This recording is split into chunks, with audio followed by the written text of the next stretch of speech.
So let me ask you this, and this is something you and I were texting about last week, is how can you tell the difference between the bullshit noise and the toxicity that's always out there compared to, oh, that's an opinion that is worthy of my attention, but I just want to look at and look at this for a second. Like, how do you differentiate the two? It's difficult, right? You got to try to be objective, and you got to try to be unemotional when you read something that someone's writing.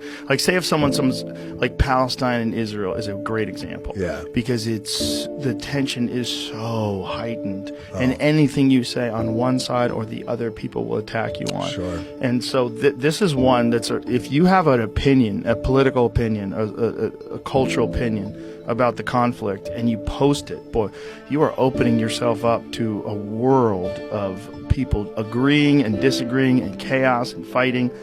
And some of those people are going to have points that make sense. Like, say if you are 100% pro-Palestine and you read something about Hamas and you read something, you go, wow, that's fucking terrible. You know, you have to be willing to say, oh, there's both things. There's the fact that they live in what's essentially an open-air prison is fucking terrible. Also, the people that are ruling them are terrorists. That's terrible too. Like, you can't ignore any aspect. This is a complicated thing. What some of the Israeli soldiers have done, some evil things to Palestine. There's videos of them shooting people. Also, what Hamas did is fucking insanely evil. Like, what has to be done to fix that? I do not know. But to pretend it's binary and to pretend it's one side good, one side bad, that seems insane.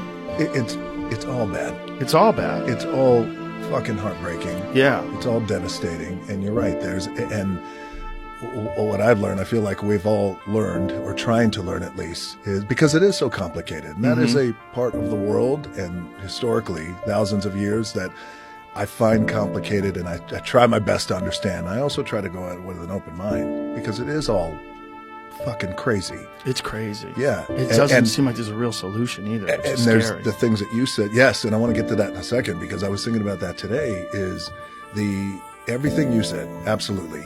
This part of it is devastating. This is devastating. This side. The 240 hostages that still I haven't come home yet. Also, where does it go? Right, where does it go? Where does it go? That's the thing that I think really grabs my attention, because usually I think I'm not saying a situation like this, but there's a lot of stuff that goes on where you feel like, I think this is the path to finding a resolve, or at least maybe the first steps of resolve. But in this case, I don't see it. Brother, I don't know. No.